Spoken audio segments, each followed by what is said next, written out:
Good morning, class third. Today we'll start Anna Pavlova. The music began and the theater became dark. Theatre आपका एक बड़ा सा room होता है या हॉल होता है जहाँ पर ऑडियंस बैठ के परफॉर्मेंस देखती है. म्यूज़िक शुरू हुई और थिएटर की लाइट्स टर्न ऑफ हो गई, इसीलिए वो डार्क हो गया. The curtains parted and the beautiful ballet dancers came out on to the stage of a theatre in Russia. Curtains मतलब पर्दे, पार्टेड मतलब अलग होना.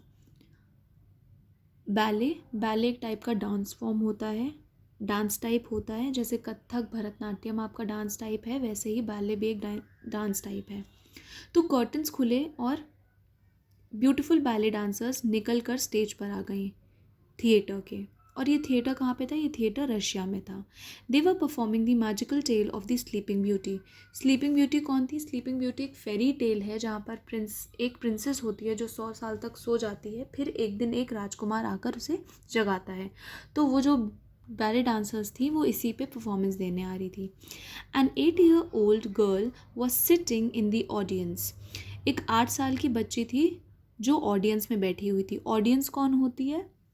दर्शक जो परफॉर्मेंस देखते हैं. तो वो बच्ची भी वहाँ पर बैठी हुई थी. She was enchanted by what she saw. और वो जो उसने देखा स्टेज पर, जो बैले डांसर्स को देखा, वो उसे देखकर बहुत डिलाइटेड हो गई थी, मंत्रमुग्ध हो गई थी. She decided at that moment to become a ballet dancer one day. और उसने उसी वक्त डिसाइड कर लिया कि वो एक दिन बहुत अच्छी बैले डांसर बनेगी. She did not know then that she was going to become the greatest dancer of her time. और उसे ये नहीं पता था कि एक दिन वो अपने समय की सबसे अच्छी बैले डांसर बनेगी. आप ये जो इमेज देख रहे हो ना, ये इमेज है ऑडियंस की, और इसमें जो 8 year की बच्ची है वो ये है. Anna begged her mother to let her take ballet lessons. अब एना कौन थी? वही 8 year की बच्ची. ये बच्ची थी एना. ठीक.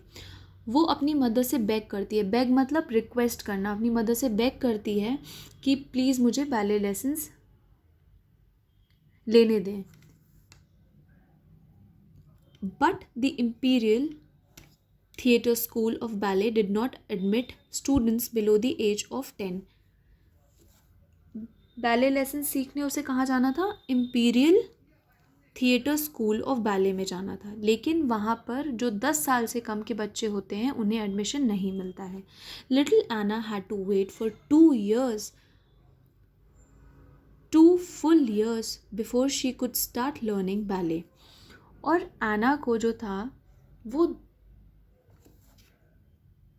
2 साल, पूरा 2 साल रुकी वहाँ पे एडमिशन लेने के लिए, क्योंकि वो ये 8 years की थी और बैले स्कूल में 10 years से कम के जो बच्चे होते हैं उन्हें एडमिशन नहीं मिलता है.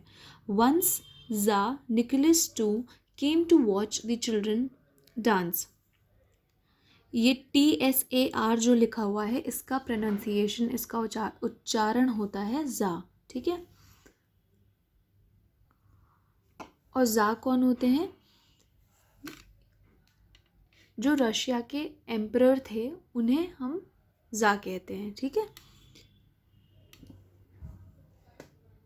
तो एक दिन निकोलस बच्चों की परफॉर्मेंस देखने आए. He was so pleased with Anna that he lifted her up and kissed her.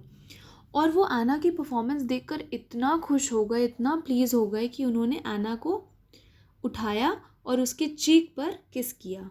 Very soon she began to get a lot of attention at the annual people's performance.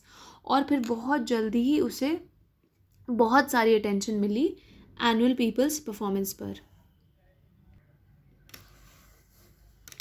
In 1899, Anna finished her training and joined one of Russia's biggest theatres as a dancer. और फिर 1899 में एना की जो training थी वो ख़त्म हो गई और उसने क्या ज्वाइन किया? उसने कहाँ पर ज्वाइन किया? उसने रशिया का एक सबसे बड़ा थिएटर था, उसे ज्वाइन किया as a dancer. She became the main dancer और प्राइमा बेलेरिना इन 1906. और वो वहाँ पर एक मेन डांसर बनी या प्राइमा बेलेरिना बनी 1906 में. One of her most famous dance was the one in which she performed the part of a dying swan. और उसकी एक सबसे फेमस, सबसे अच्छी परफॉर्मेंस कौन सी थी जहाँ पे उसने परफॉर्मेंस दी थी डाइंग स्वान की. So students, rest of the story we will study tomorrow. आपको जो भी वर्ड्स हैं उसे अंडरलाइन करने हैं और उनकी स्पेलिंग लर्न करनी है. Thank you students. Have a good day.